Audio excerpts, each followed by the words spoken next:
Excellent. Hi, how are you doing? Good. We did it. Cool. We figured it out. Yeah. This is the first debate I've done on here, so Outstanding. So this is your topic. Oh, you got your cat going back there. Outstanding. he's my dog, Oh, okay. Lester. Hey. Lester. He's a good boy. Yeah. Yeah, so I guess my topic basically is, and I came up with this because I talked to somebody about it earlier today, um, is kind of the idea like that compares using the terminology of a witch hunt to define allegations of sexual assault against men right now, Right. and whether or not that term is appropriate, I guess. Right. So are we working with witch hunt, like the historical example of witch hunt, or like the colloquial, like everyday Donald Trump witch hunt kind of thing? What do you mean by Donald Trump witch hunt? So, like when the president calls the allegations against him a witch hunt, like I don't think he's talking about actual witches, right? So I'm just, Okay, yeah. yeah, okay. So I think it's worth distinguishing that witch hunt, like I think the vernacular for it is um, just something that someone is accused of with no evidence. Someone being prosecuted for something with no evidence. Right. But I like that's the vernacular normal term. Got it. However, people saying recently that men in the media, men in Hollywood, the men who are being accused of harassment and assault are being subjected to a witch hunt. And what I would really argue is that that's not that's not an appropriate term to use, because while a vernacular is, that's kind of something that you accuse people of unjustly. There's a very big difference between what men are being subjected to right now and what women, mainly, of course, there were men, accused in the witch hunts too, but mainly what women went through for hundreds of years. Right. So usually how like my debate training works is that you have like a series of examples that you put forward. So I don't know if you have like two or three case points that you want to try and make to start with, or I could just kind of give you a little bit of what my side, I guess, of it is, and just let me know how you want to do it. Any case points like what the witch hunts looked like for women, Yeah, or just like points that would support your case, right? Like for the if you're on the pro side of this, then it would be women have long been mistreated, and this is a long time in coming. The second point would be something like that, like one, two, three, or we could just talk. It's totally okay. Okay, well, we can just talk too, but yeah, I think the points I would bring up is, when you're comparing, when you're saying these current cases are witch hunts against men, that comparison maybe is legitimate to some small degree, but in general, it doesn't make a whole lot of sense to me. Women have been, well, and people, let me put it that way, have been accused of being witches for hundreds of years. It's mainly been an assault against women. I don't know the general numbers, but I know that for the Salem witch trials, for example, there were 6 men executed and 14 women. So that means that at least twice as many women, it was at least twice as likely as a woman that you would be persecuted through these trials. Right. The current No, I'm no, sorry, what? I'm in complete agreement that the Salem witch trials were bad. So I'm with Well, yeah, no, I'm not just saying they were bad. My point is that um, the point I'm making is that they were skewed specifically right. against women, and that there have been hundreds of years of witch trials against women. And actually, I'm from Knoxville, Tennessee, and Louisville, Tennessee is very close to there. And I worked at a place called the Village Behavioral Health Center, and there were actually some graves and an existing house of 2 women who, historically were expelled from their home because they were accused of being insane. Because the demographic that was the most likely to be to be accused of being a witch was women who inherited property, because you couldn't really buy property as a woman, but if your father or your husband or whatever male family member bequeaths it to you and there were no other male survivors, then it would go to you. And the community generally was not okay with that, so they would witch or being insane and either get you killed or get you sent to an insane asylum. But anyway,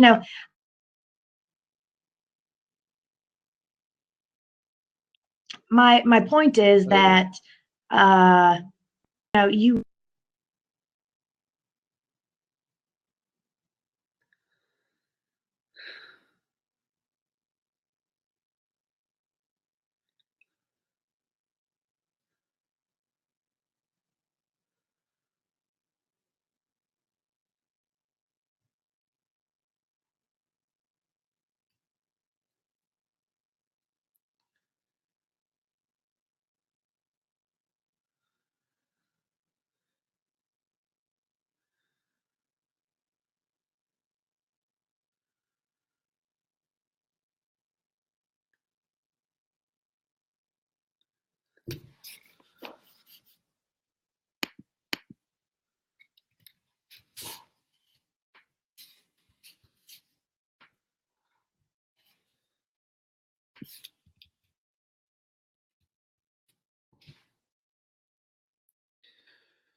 Hey, welcome back. Hey, did it work?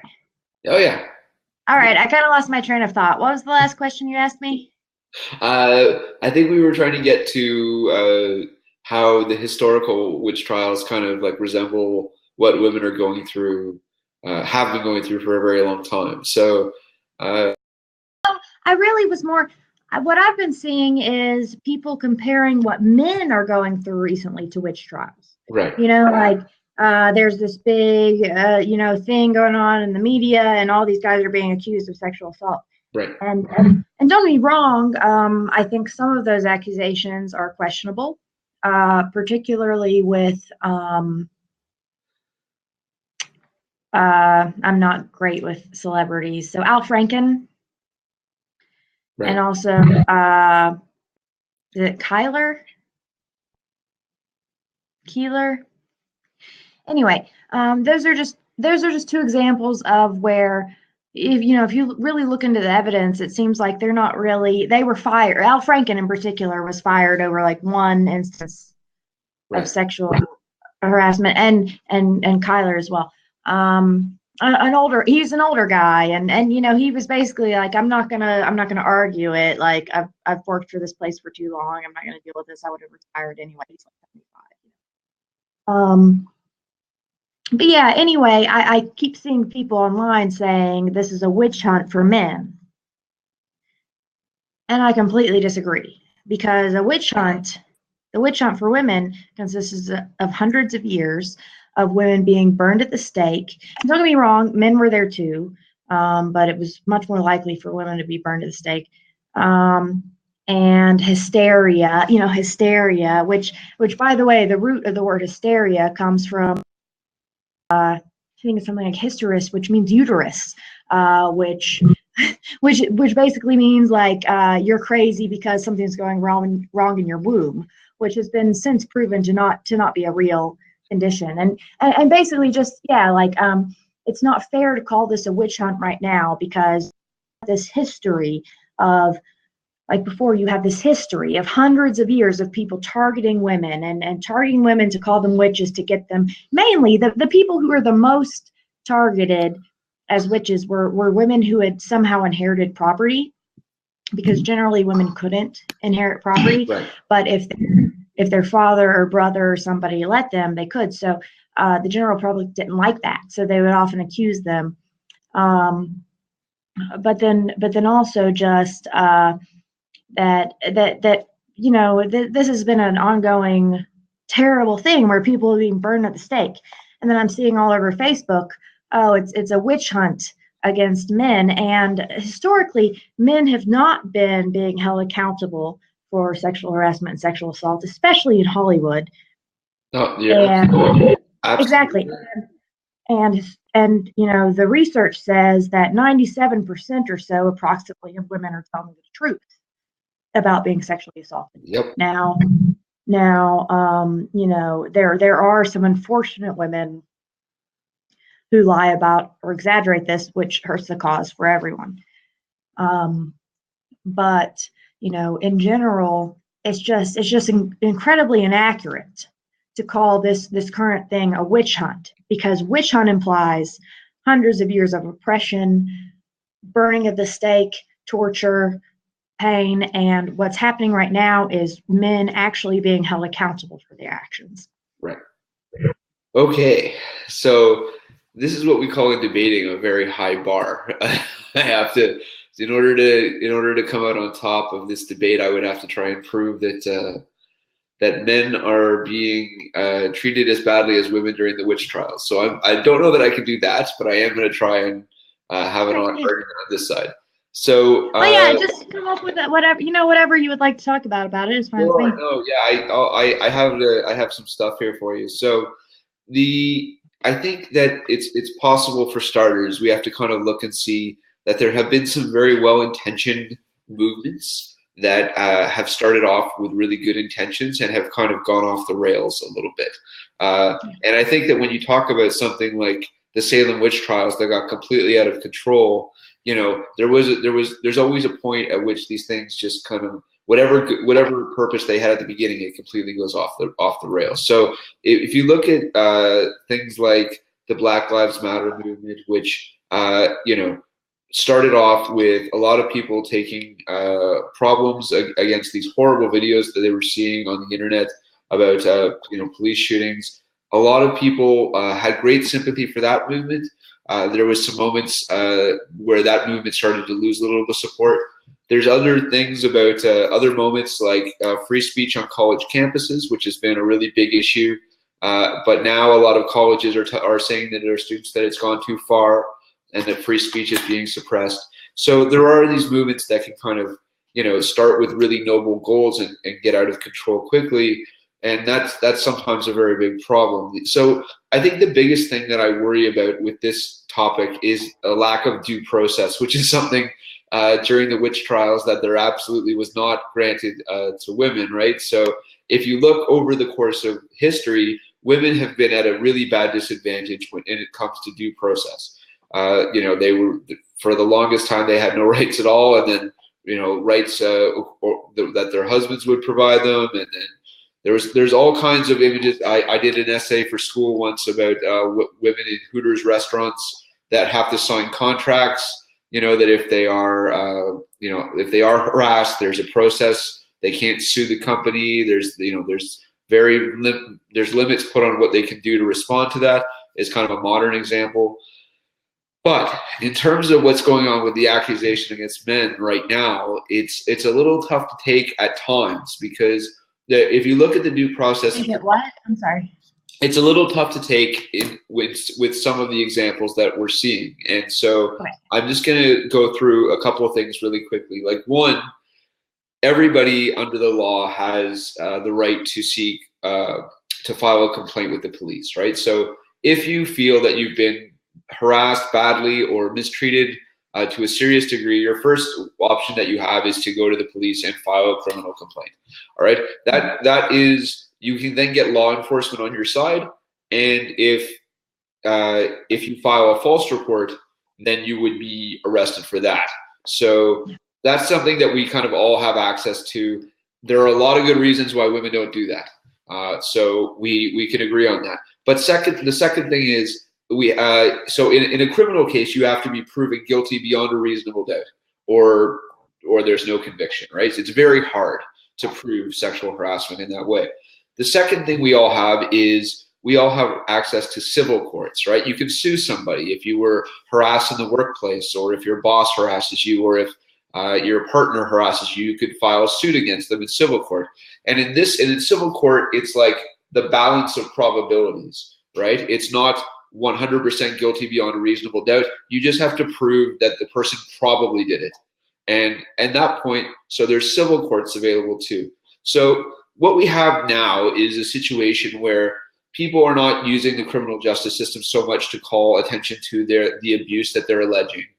They're not using the civil courts. What we have is people who are making their accusations in the media. And some of the accusations are very well founded, and the media has done a really good job of doing that. But some of them are not. And if you look at what has happened to some of the men that have been accused of these things, there was a really good example today. There's a reporter for the New Yorker named Ryan Lizza, who was kind of trending on Twitter a while ago today. And if you look him up, he's kind of a really interesting case. They fired him because a girl that he was dating made a complaint against him. What was the nature of the complaint? So no one knows, and that's the thing. So she hired a lawyer, and she went to his place of employment. She was not an employee at his company, the New Yorker, but she hired a lawyer and filed a complaint against Ryan Lizza, this reporter for the New Yorker, and he was dismissed from his job. No one knows what the complaint is. He came out and denied that he had done anything wrong, and there was no investigation of any substance because he was not given the opportunity to defend himself. The accusation was made by a girl that he had been dating, and he was subsequently dismissed from his job. So in that situation, she had a couple of things. She could have gone to the police if it was a serious incident. She could have sued him. Instead, she didn't even go to the media. She went to his place of employment and got him fired from his job with an accusation that had no due process attached to it. So that person's career is over. Like, they're not going to be hired by another newspaper, magazine, or television station. And that's kind of one example of a lack of due process. And so maybe I wonder how you feel about that, because I think that it's almost a little like people are knocking heads over the same issue, that the issue of women coming forward and wanting people to take them seriously is not being afforded to the same people who are being accused of the crimes, right? And in some cases, it's, there is no defense, right? In a lot of these cases where we've seen, reporters investigate things, there's like 8 corroborating witnesses, there's a timeline, there's, they've got people pretty dead to rights. But in some of these situations, the case is really not clear at all. And yet there's this enormous energy to kind of purge people out of their jobs, right? And I think, like in the case you mentioned, Al Franken, he was pretty clear that he felt if it had gone to an ethics investigation, which he was asking for. Well, he encouraged one. Right. And that he felt pretty clearly that he would have been cleared from that. Now, maybe he wouldn't have been. We don't know, because he was never afforded. Yeah, because he was never afforded an opportunity. So I guess my big point is, if you look at something like the witch trials or any, hardship that women had in the legal system going up till today, it's, they weren't afforded due process in a lot of those situations. And I think what you have now is a situation where a certain portion of society has kind of thrown up their hands and said, due process has not worked for women.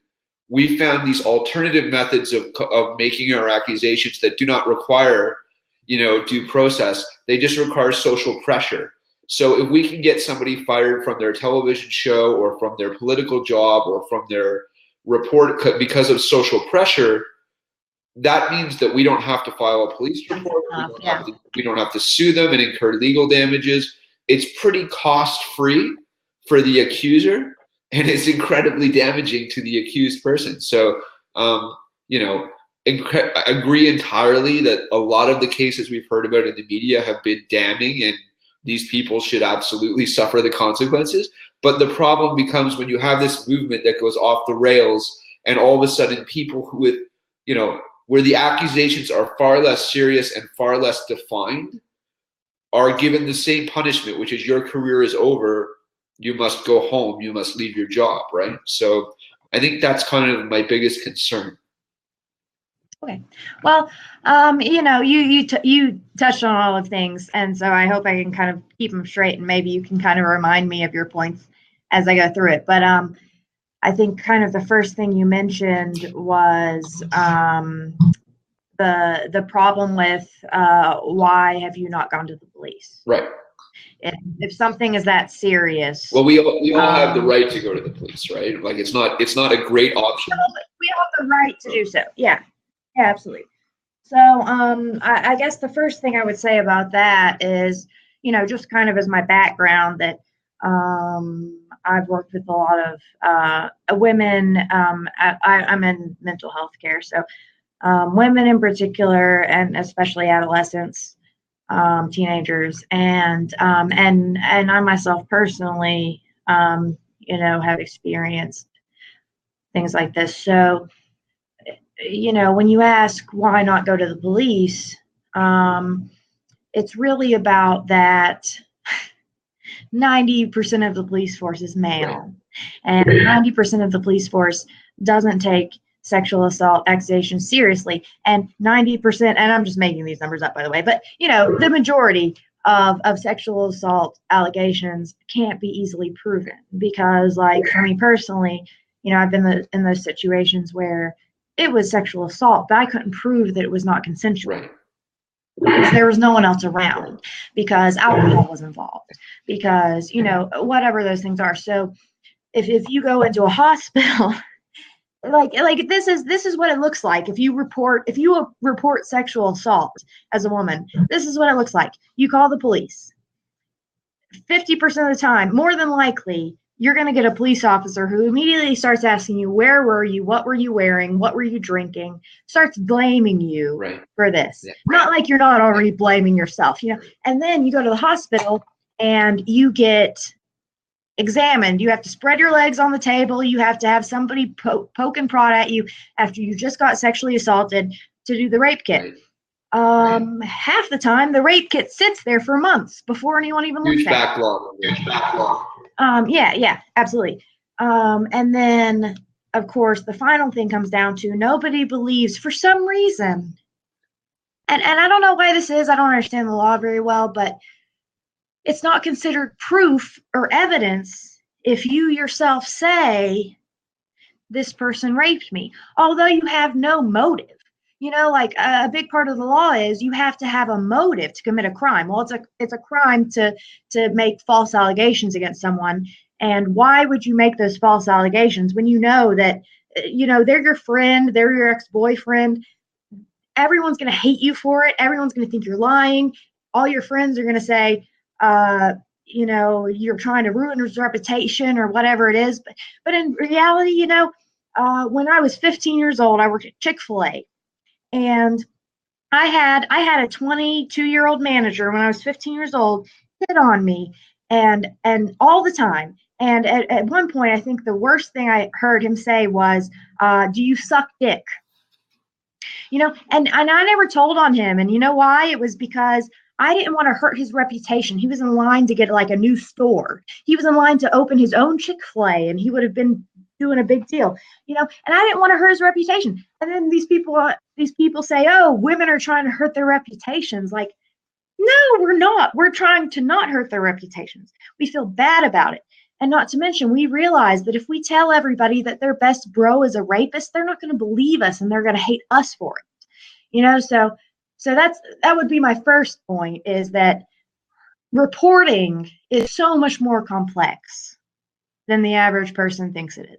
Because, yeah, I might have DNA evidence that I slept with this person, but I don't have any other evidence besides my own testimony that it wasn't consensual. Right.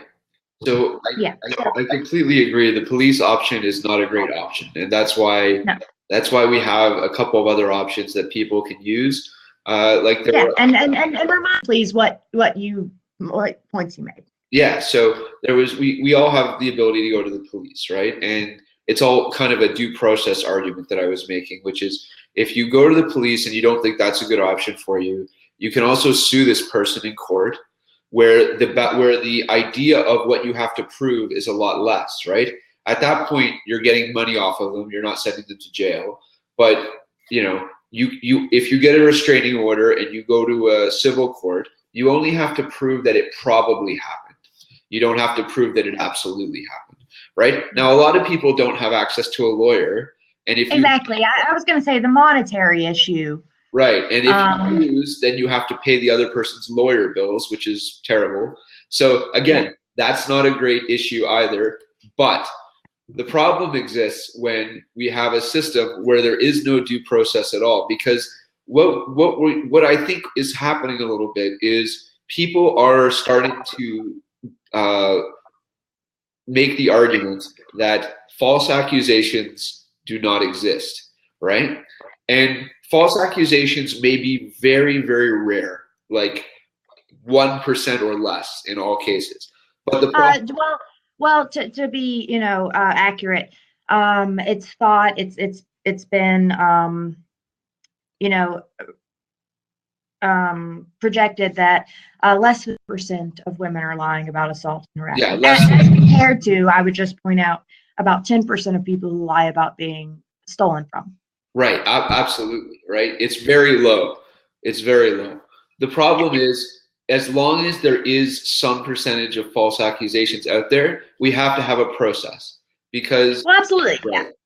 So if there's no process and the process is denied to people, then what happens is those people that don't want to believe women in the first place will simply point the finger and say, look, there was no process here. Like, how do you know this person? Well, and they do, yeah. Right. So we as a society have got to come up with a better way of doing things than social pressure, right? Because social pressure, and maybe this is my second point, is social pressure can be used for a lot of terrible things, right? And situations where you find these accusations happening, where are they happening the most? They're happening in Hollywood, they're happening in newspaper industries and the media, and they're happening in politics. Well, those are pretty like intense areas, right? Like a lot of people do not like politicians. A lot of people do not like journalists, right? So there's kind of this idea that, you know, these are people who have a lot of people that don't like them already. And these people who are coming forward to destroy their careers are probably credible, but there's a lot of people that hate reporters and politicians. And so how do you know one way or the other, right? And so well, I think there are a few ways to tell, and going back to kind of the idea of like the witch hunt, thing. It's historically many, and there were some men that were subjected to the witch hunts, but in general, it was more than 2 times as likely that as a woman you would be burned at the stake, or at the very least put in an insane asylum or something if people were trying to get you out of the way. And this has been going on for hundreds of years. So I think it's just kind of hyperbole at the very least, to say that what's going on right now is comparable to a witch hunt, because historically, recently what's been happening is men have been sexually assaulting and harassing people and not been getting in trouble for it, especially in Hollywood. As far as I've read, and I don't know much about Hollywood, I don't pay much attention to celebrities and things like that. But as far as I'm able to tell, this has been like an expected thing, that if you want to play the game, if you want to move forward in Hollywood, you need to open yourself up to whatever you need to do. And while I absolutely agree with you that it is a huge problem for people to be unjustly accusing people, or for people to be firing or especially convicting, which I don't know if I've heard of any convictions not based on evidence. It's mainly been reputations and people being fired from shows and things like that. Yeah, it's people having Well, I see that as a huge problem. Yeah. At the same time, like I said before, it's 97% of women telling the truth. It's less than 3% of women not telling the truth. Right. And if we really want to try to say this is a witch hunt against men, like, that's just factually inaccurate. The thing that's been happening for the past 30, 40, 50, 100 years, more years, is that men have been committing sexual assault and harassment and getting away with it. Right. So I have one more idea that I'm interested to get your opinion on. Okay. So, and I'm trying to link this back to your witch hunt. I keep forgetting what. No, please remind me. So I keep trying to link this back to your witch hunt idea, which is not the easiest thing for me, but I'll do my best. Is that Okay, whatever you want to talk about. in the witch hunts, like people were chosen. They were targeted. A very specific group of people were targeted. As I understand it, it was usually young women uh, who had kind of violated some type of social norm, and they were. Yeah, in fact, the most likely group to be, not to interrupt you, but the most likely group to be made the center of a witch trial were women who had inherited property, Right. because women weren't allowed to buy property themselves, but if their fathers or male or their husbands or someone had gone through the right legal steps and there weren't any other male heirs, they would sometimes be bequeathed property, and the community was not okay with that. Right. So they were the most likely to be accused of being witches or insane, Sure. to get them out of the way so the community could have their property. Right. So they were doing a power thing, which is kind of interesting because I find the whole Me Too movement and a lot of the people that have been fired and had to step down, I find it really interesting that it's really only a very certain class of men that is being subjected to these accusations and is having to step down. What class? I'm just curious. What do you mean? I'm coming to that. So if you look at like Hollywood, politics, journalists, people with a lot of spotlight on them, okay, like actors, politicians, people who are famous reporters, right? But these men are all very famous, and so when a woman makes an accusation against them, the people they work for, the Hollywood studio, the political party, they can turn on them and kind of shove them away because they don't want any negative attention. But what happens to the woman who works at a restaurant in Minnesota when her boss sexually harasses her? What happens to the woman in the factory, when the guy next to her grabs at her? They don't have they don't have the same ability to make those accusations and get the same results from them, that because their accusers aren't the people who have harassed them are not famous, right? So the men who are accused in the factory or in the restaurant are not immediately going to be shunned from their jobs because there's no public pressure on them, right, on the company, in the same way that there is with the newspaper. I mean, if the New York Times didn't fire its reporters for these accusations, so many people would boycott them. Like they would lose half their readership, right? Because half the readership are like New York men and women who really pay attention to this topic. But if you're sitting there in Minnesota, in Ohio, in Michigan, and you're in a restaurant or a factory and somebody does the same thing, it's not, the same rules do not apply. And so, yeah, so my point is basically that, what we're seeing is these tactics being used only on a very special group of men. And well, many of them deserve to be called out and punished for what they've done. The same process doesn't apply at all to the vast majority of women in the country who are suffering and can't resort to the same tactics. So, like, my theory is that it's a pretty unhelpful process. A lot of what's going on with these men being called out, because it makes people feel good to see dozens of men losing their jobs at newspapers or studios or in political parties. The vast majority of women are not being helped that much by this, because the same process of getting the newspapers to help you, getting on TV, applying social pressure, it doesn't work for them. Like the same incentives do not apply. So I feel badly for those women, because I think a lot of people are going to be encouraged to speak up, and then they're going to find that their employers are not nearly as quick to act as. Well, I think that's very perceptive.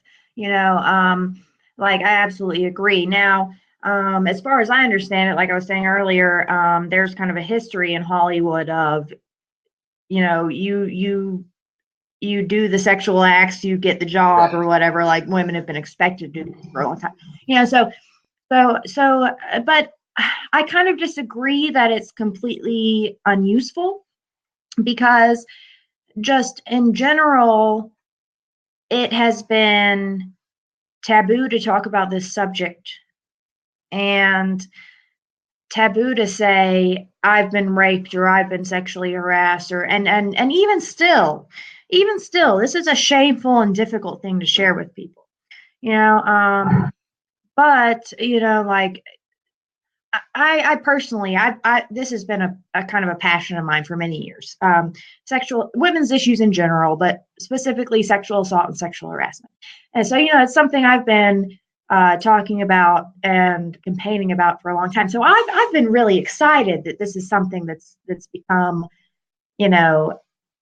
national sort of topic lately. But there are the downsides to that, and but generally, oh, you were saying it could be, oh yeah, general. Okay, so the way I see it is, if somebody comes out, if somebody who's a celebrity, a woman who I respect or whatever, and she comes out and says, I was sexually harassed, that makes me feel more like I can come out and tell my story.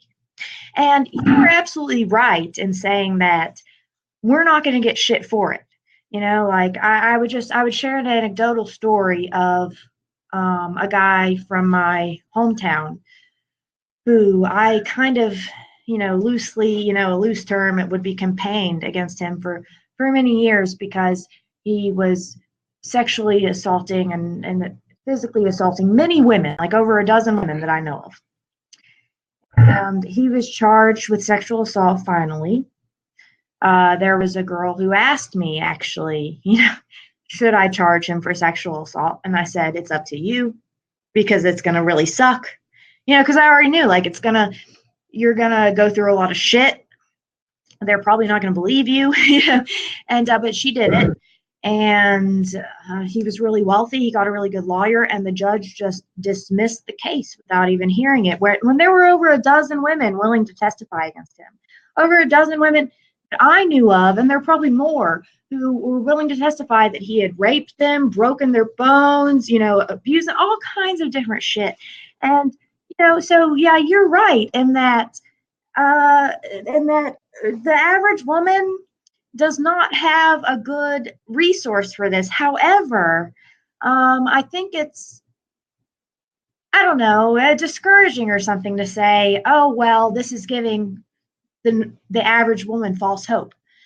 No, like we know how little hope we have, to get due process and justice. Like we're just trying to, we just find it encouraging to see that somebody with as much power, some old white guy like Harvey Weinstein or whatever, is finally seeing justice. Like for us, like for me, even if my personal rapists never see justice, like I'm happy to see that there are some men facing that, and by the way, like when you talk about like the allegations against certain celebrities, how you can tell, like just to a degree, like I'm not saying this is like a hard and fast rule, but how you can tell if somebody is really, if their accusations are valid or not?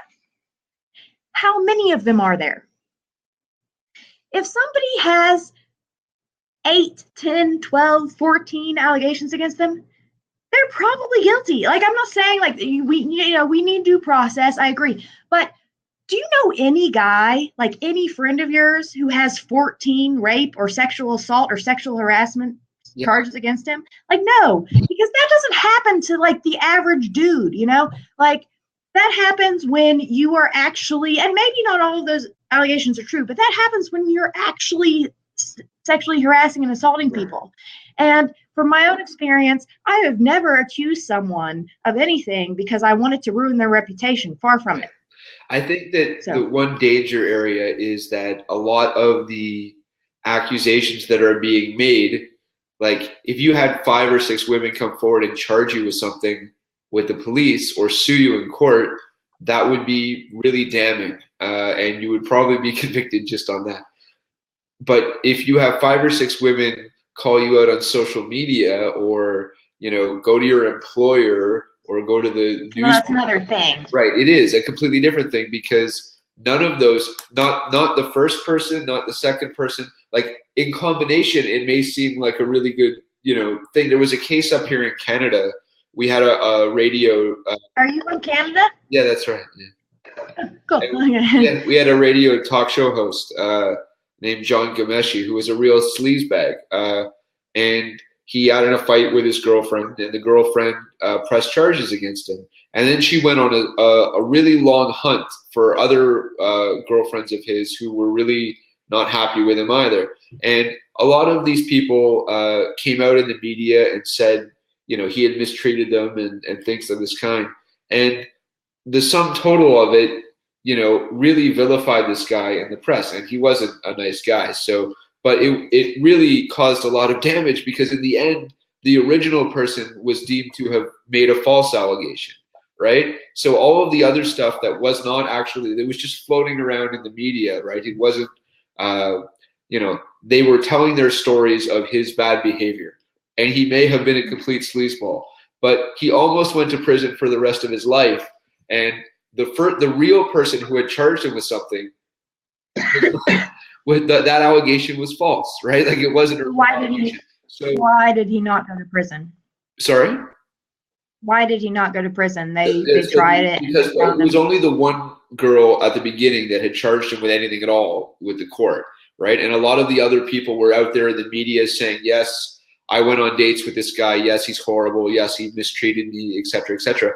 So that really poisoned the guy's reputation, and rightfully so, because he was a sleazeball. But the sum total of all of the accusations made the one false accusation, it almost sent him to prison for the rest of his life. And the judge said, that like a lot of the stuff in the case was, people talking in the media and trying to attack this person's reputation. And the reason that it didn't go through was because, she wasn't telling the truth. It's really, really hard. And I guess the last thing that I wanted to point out on this side, and it's a really tough side to take in a debate. So, but my last. Yeah, and you've been wonderful to debate with. That's okay. Anyway, that's all right. But the last thing is, I don't think that we're making any differentiations here in the amount of bad behavior that we're seeing. Like Al Franken. What do you mean? Talked about like from who? So I'll bring Al Franken back.